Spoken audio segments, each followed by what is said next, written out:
Hey guys, thanks for tuning into this episode.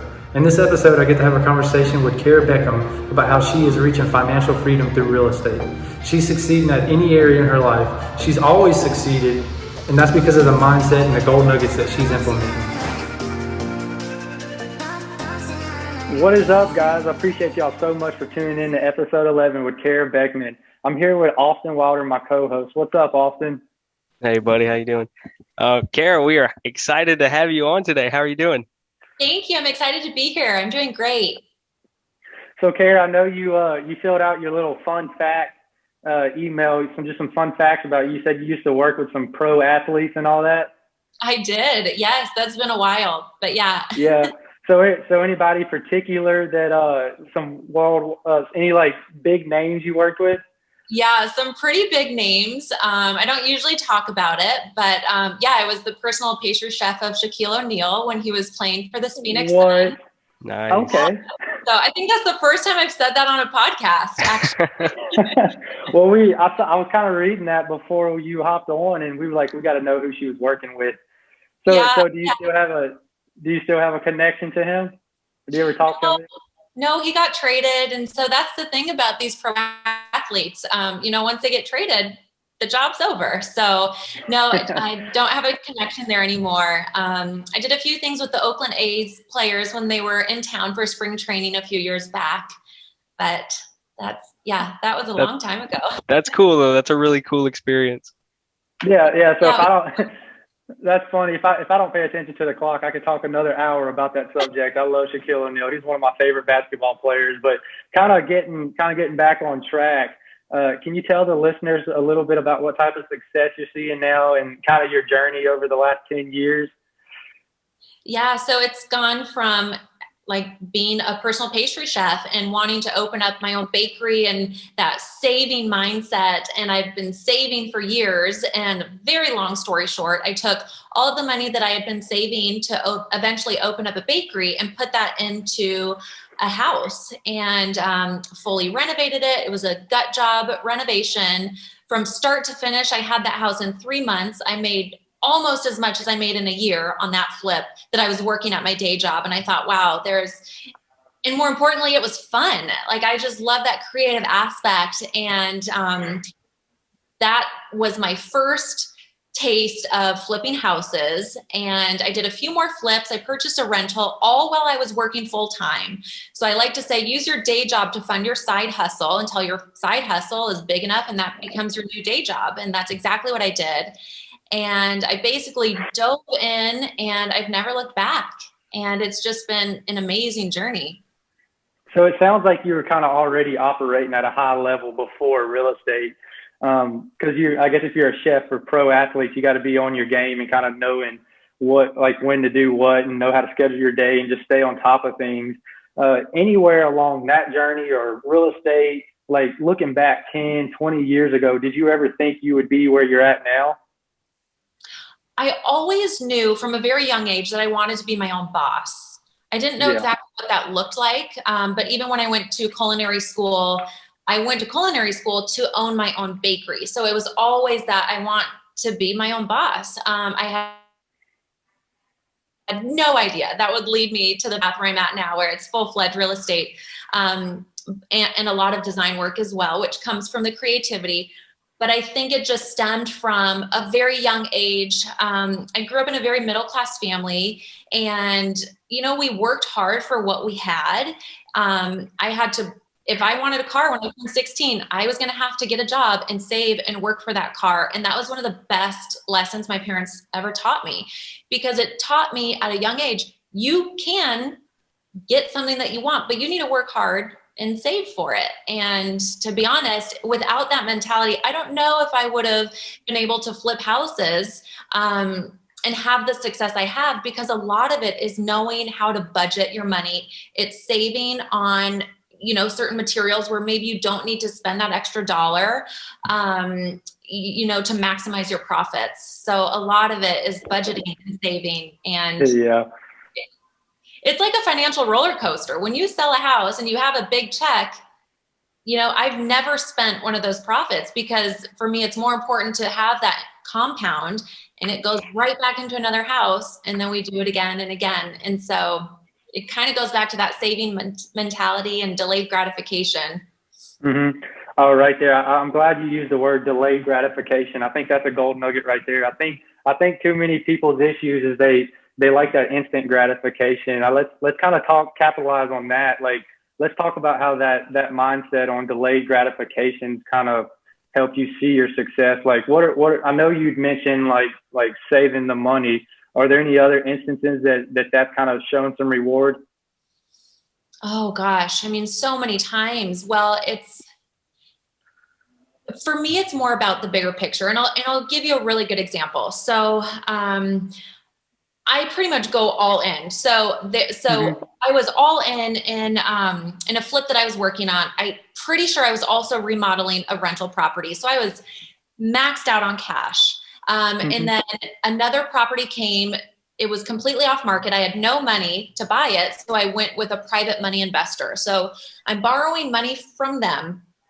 And this is what we call the BRRRR strategy. So I bought the property, I renovated it, got tenants in place, so I rented it, and then refinanced out the cash, paid back that investor. So with the refinance, I was able to pay off the investor, plus I was able to get more money out of the property because we forced in all of the equity. So with that money, rather than taking it and running and buying a new car or whatever, I was able to take that profit, turn it into another rental, which now has over 300,000 in equity. So I'm getting ready to do a 1031 on that and buy a bigger apartment complex. And so you can see how that, with that one property, delayed gratification of that large amount of money that came out of that refinance, instead of having fun, it just goes back into the business and the reward comes later. If you're still in the building phase of your business, I can't stress that enough. Don't blow it on things. I mean, have your assets buy your fun stuff. So I see a math equation here. So really what I'm seeing is delayed gratification plus knowing your bigger picture equals a bigger reward in the long run. And so one of the things I want to kind of capitalize in this conversation is I feel like it's easy to have delayed gratification only if I know the bigger picture. And so like, what are some tangible things that allow you to focus? Because I feel like the more I'm focused on the big picture, the less I'm worried about that instant gratification, because I get the instant gratification out of believing that I'm going to be there. And so like for me, like I get up every morning and I have that meditation where I review my 1-year goal. So like, that's kind of my gold nugget. Do you do anything specific that allows you to focus on that bigger picture that makes the delayed gratification easier? Yeah, absolutely. So there are definitely a certain amount of rental properties that I want to have. And so once I get to that, so that's my mindset right now. What do I need to do to be able to build this portfolio? And in order to build the portfolio, I need to have those funds available to buy more properties. So it's very easy to turn down certain things that I would like to buy now, the instant gratification for that long-term goal. Do you ever have instances? Because I know, like, from my personal experiences and like talking to other, investors and people that operate at high levels, like discipline is not always easy.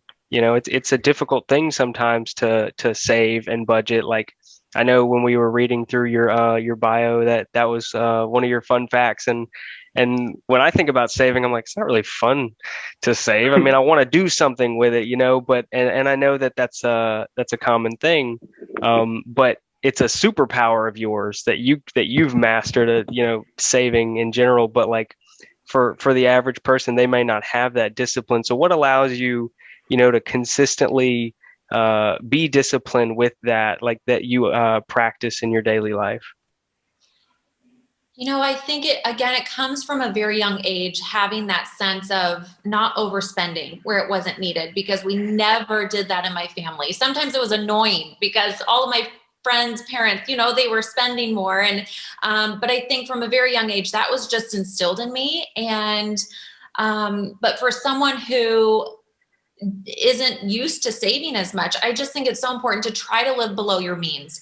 So, and that will vary, as you grow, your below your means might look a little different than how it used to, but for me, I'm still very much in that mindset.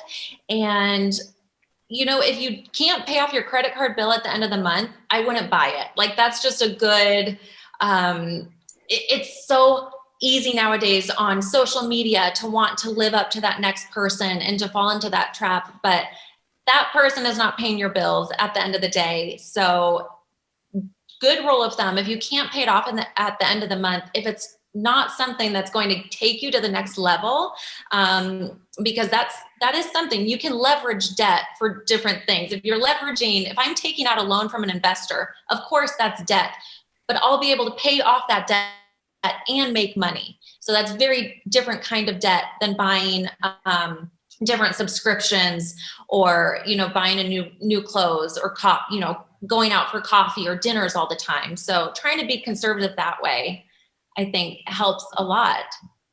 Even if you can cut your bills by $100 a month, you know, that adds up at the end of the year. So a gold nugget is just kind of living below your means, and part of living below your means is just knowing what you're capable of spending versus saving. And kind of like a previous point we had mentioned, like you had said, that delayed gratification is from knowing the bigger picture. Do you do anything specific? Like, I know some people focus on the miracle morning, or like Brandon Turner has his visionary book where he writes it down.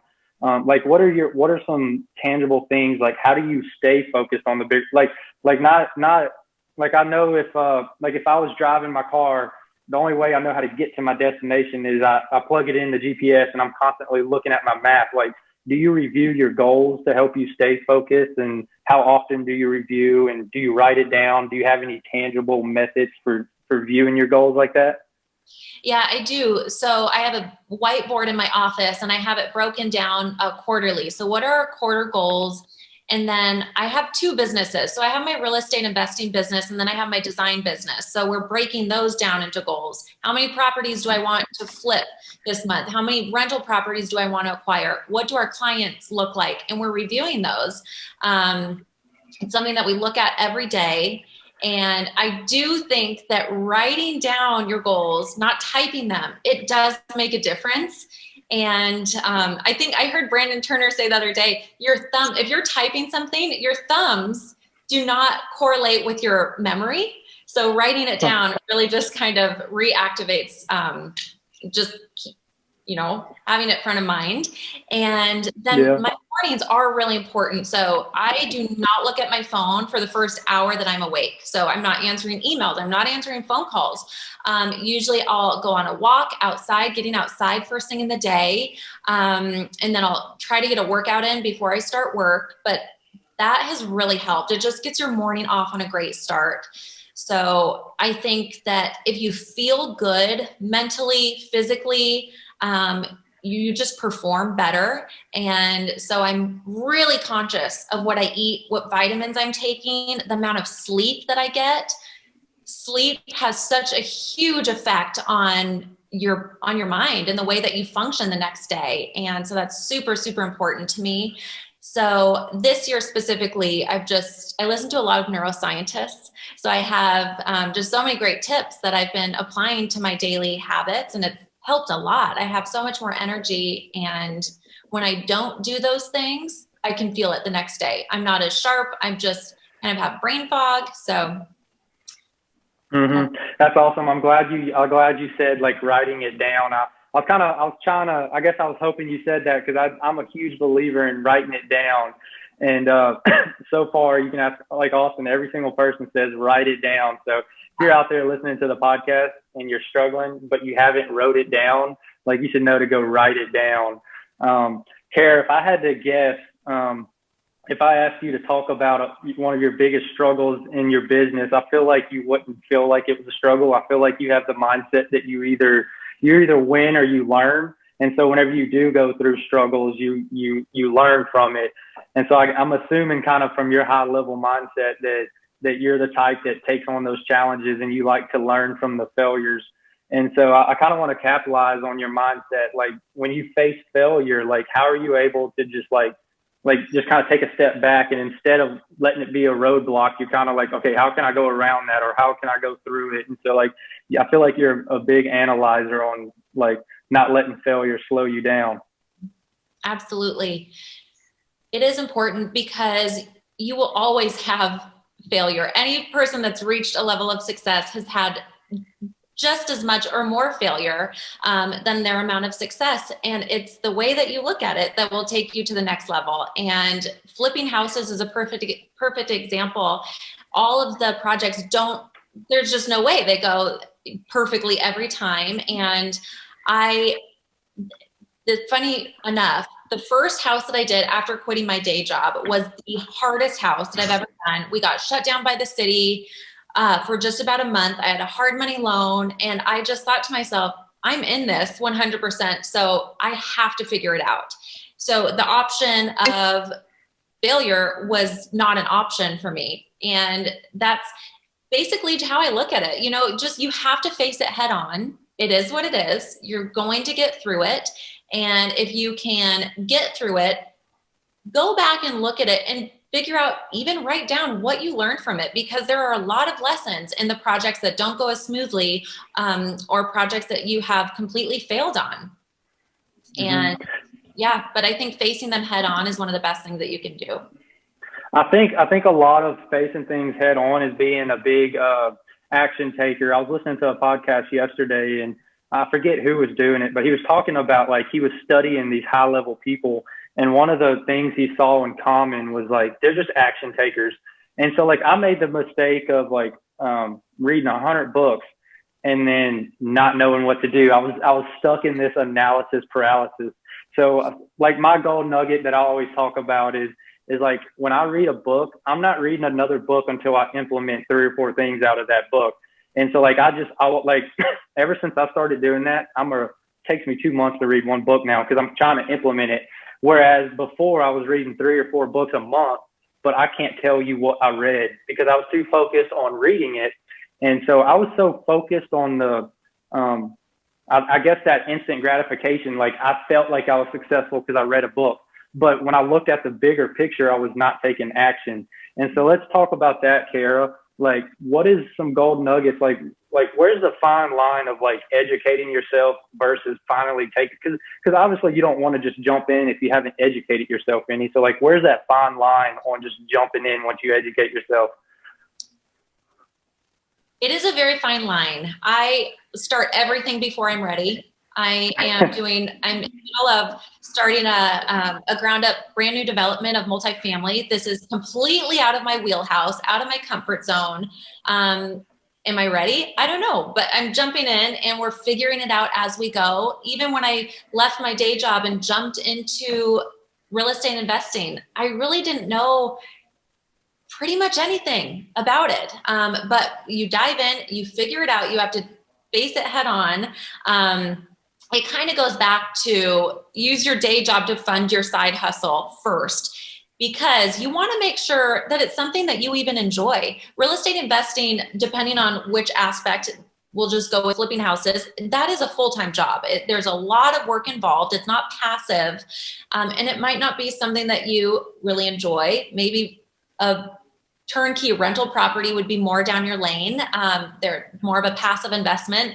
And for something like that, you know, the Bigger Pockets is a great resource. You can research and feel comfortable, but I just would urge people to not fall into the analysis paralysis because it's very easy to do. And if you think I'm not going to do this until I'm ready, you might not ever do it. And then the opportunity can pass you by. So I think each person should analyze their own risk tolerance, because some people might not feel comfortable jumping in and figuring it out.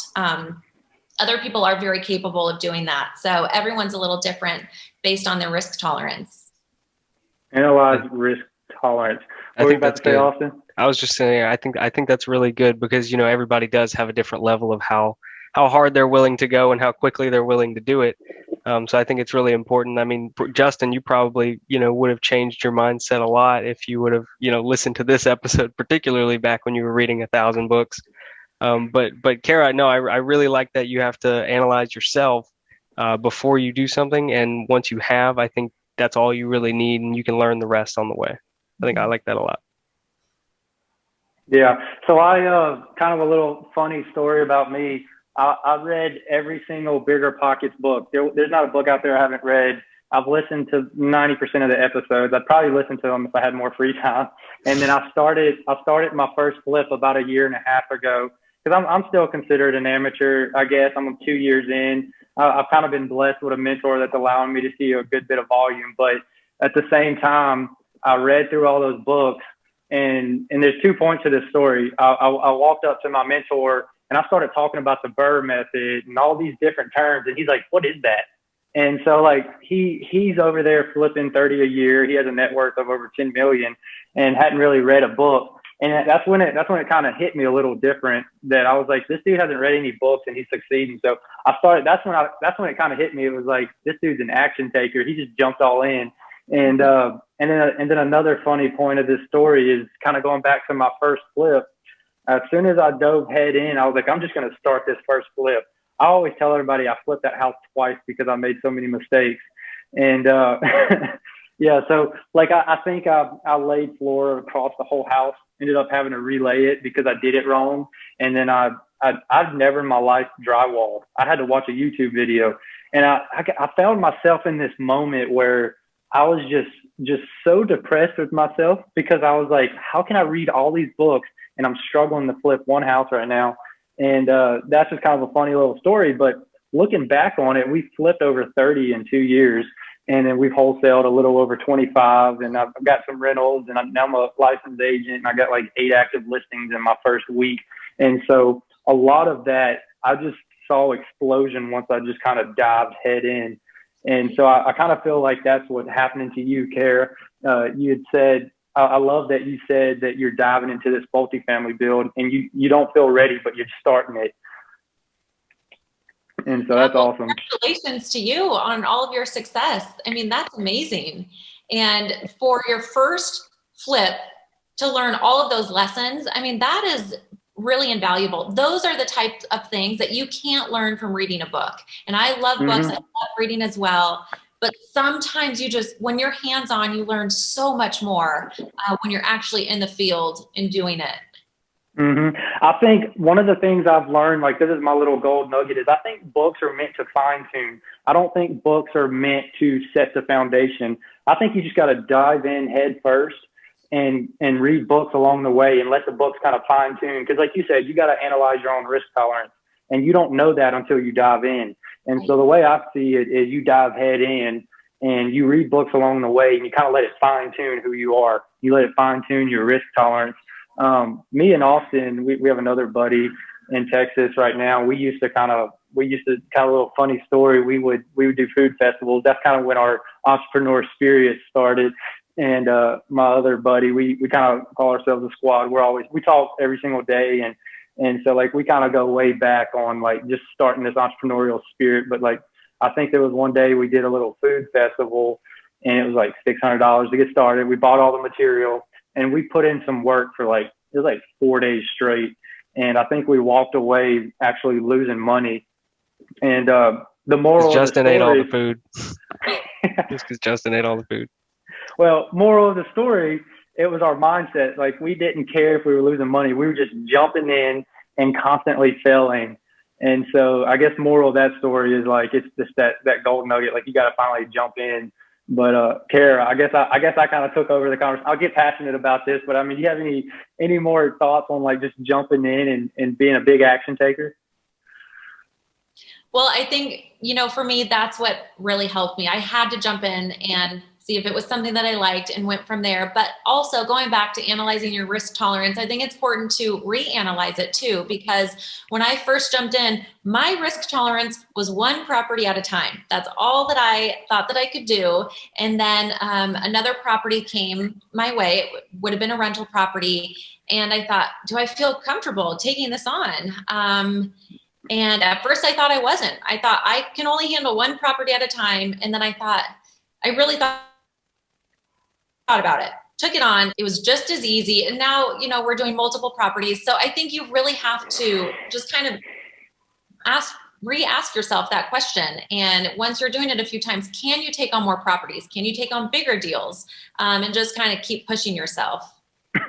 So when you say reanalyze, my thought process is when you reanalyze, I'm guessing like you actually look at your workload and you try to figure out where do I delegate and how can I leverage my time to handle more of a workload. Is that kind of what you mean? Exactly. And that's also where your goals come into play. So if you're making monthly goals or quarterly goals, you're pretty much analyzing your risk tolerance at that time. How many properties do I feel comfortable taking on this month or this quarter? Mm-hmm. And so as far as, I know you had mentioned a few minutes back about your daily habits. I love the term daily habits because I base my daily habits off of, like, for instance, if I repeat it today for the rest of the year, where would I be at the end of the year? And so the reason I ask myself that question at the end of every day is because I want to know if my daily habits are in line with my annual goal. How do you set goals, and how do you, like, what is your system? Like, do you base it off of, like, I know some people set the 1 year goal and then they have their quarterly goals and then their daily habits. What are some, I know you had already said, write it down on your whiteboard. Is there any more details to how you do that? For my properties, for the real estate side, not necessarily. It really is the whiteboard method and just writing it down by quarter. You could start with your annual goal and then break it down by quarter, break it down by month, break it down by the day. How many offers do I need to submit this on each day if I want to average, getting one offer accepted a week that would turn into X amount per month and, kind of work that way. I'll give you one example, and it's not real estate related, but one of my goals for this year was to work out 5 times a week. So I think it was like 220 workouts a month or in a year. And so I just have a little calendar and I would just circle each day that I worked out. And there were definitely days where I did not feel like working out, but I did not want to not circle that day. And so even silly things like that actually help you to stay on track. And it's just going back and doing a little circle and around the day just to make sure that you're doing your goals. So you could easily do that with like an offer goal sheet. So I want to do 1 offer a day. And then you need to circle each day that you actually accomplish that goal. And you don't want to let yourself down. So I think it really has helped me anyways with staying on track with my workouts. So I think that would be an easy way. Kara, I want to tell you, I think I try to like kind of look deeper into everybody that comes on our podcast, and I want to applaud you. I think you're probably one of the most disciplined people that we've had come on, and I think that's just I think that's just such an invaluable skill that, like, you can't really like read a book and become disciplined. I really think that's just like constant and endless evaluation of yourself and just a reevaluation of where you want to be and how you want to get there, and is it worth it to you? And if it is, that's how you remain disciplined. I mean, at least that's how I view it. And I just applaud you for that. And I think anyone listening can look to you as an example for that. Well, thank you for that. Yeah. So I guess another topic, kind of jumping into the next topic. I know this is kind of some gray area. Some people like to just hustle and they don't even review this. To me, this is important, like knowing my why. And I think that too many people accept a surface level why. So like a lot of people say, I want to be a multimillionaire, and they stop at that. But then I'm big on like asking yourself several times, like, well, why do you want to be a multimillionaire? And be like, well, because I want to provide for my family. And it's like, well, why do you want to provide for your family? And so like kind of knowing my why is what gets me going through the hard times. What are your thoughts on that? Oh, I think that's huge, because without, we talked about it a little bit before we started the podcast, but without having a really good mindset and a reason why, you can have the best business plan and you just won't execute it, because goes back to the failures. You will have failure in business. And if your why is not strong enough, you will give up you'll say, okay, this is it. But if your why is strong enough, you will push through. You'll know that every deal will not be like your worst deal, and you'll get through it. So I think having a strong why, it's just something deep down within you, and it gives you the fire to keep going. I think that's so important. Mm-hmm. Now, how did you discover your why? I know, I guess to kind of elaborate on that question, did you read any books that kind of guided you towards it, or was it one of those things that you just kind of was tired of failing and you kind of sat down and meditated? Like, what are some tangible things on discovering your why? Well, I didn't even hear the term, what is your why, for years until I was in this business. Yeah. I didn't really think about why I'm doing this, but there was this drive behind it, and I didn't know what that was. It's just something you can feel, and that's your why. And for me, it was really just wanting my own business so badly from when I was a little girl. That was just something that was so important to me. And then I found something that I was equally as passionate about. And when you can find something that you're passionate about, it doesn't feel like work. And so that combination alone really drove me to continue to do what I'm doing. And then the more I thought about, okay, what is my why? It goes back to, yes, being my own boss, but also having that financial freedom, not having to feel like I have to depend on someone else for anything, whether it's, I am my own provider. That's really important to me. And then building the rental portfolio, that why is because years down the road, if I don't want to flip houses, if I don't want to do design, that is income that is coming in every month to allow me to live the way I would like to live. And so that's why I have a few different businesses going on. Yeah, I love it. Hey, Kara, are there any like final golden nuggets that maybe I didn't hit that you think are important? I think definitely determining your why is something to think about, and it's not something that always comes easily to you. So if it doesn't come easily, that's okay. Just to think about it. This is also something that I heard on a podcast. So Jim Carrey, he sat down, and this was years ago, and he wrote a check to himself, and he dated it, 5 years down the road. And I thought that is so interesting, because what it does, you write a check to yourself, you carried it in your pocket for the next 5 years. Subconsciously, you need to look at that check quite frequently, but subconsciously, you're going to make certain decisions that will allow you to cash that check. You're going to say yes to certain things that might even help you to push yourself harder, maybe take bigger risks. But that's something that I did. So I just think, writing things down is really important, reevaluating your goals, and just believe that things are possible. That's awesome. I remember hearing that story, and I think it got to the point where he was like maybe a month out from the due date that check was going to expire. And then he landed one of the largest roles that he'd ever gotten, and he did it.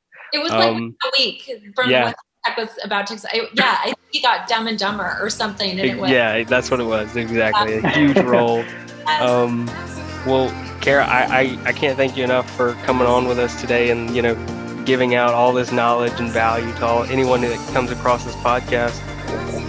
Do you want to tell anybody who's listening where they can learn a little bit more about you? Yeah, they can definitely check me out on Instagram. My Instagram is Beckham House, and I really showcase a lot of our before and after pictures from our renovations. And in my stories, if I'm at a job site, I'm always walking through the job site, so you can kind of see the behind the scenes there as well. Awesome.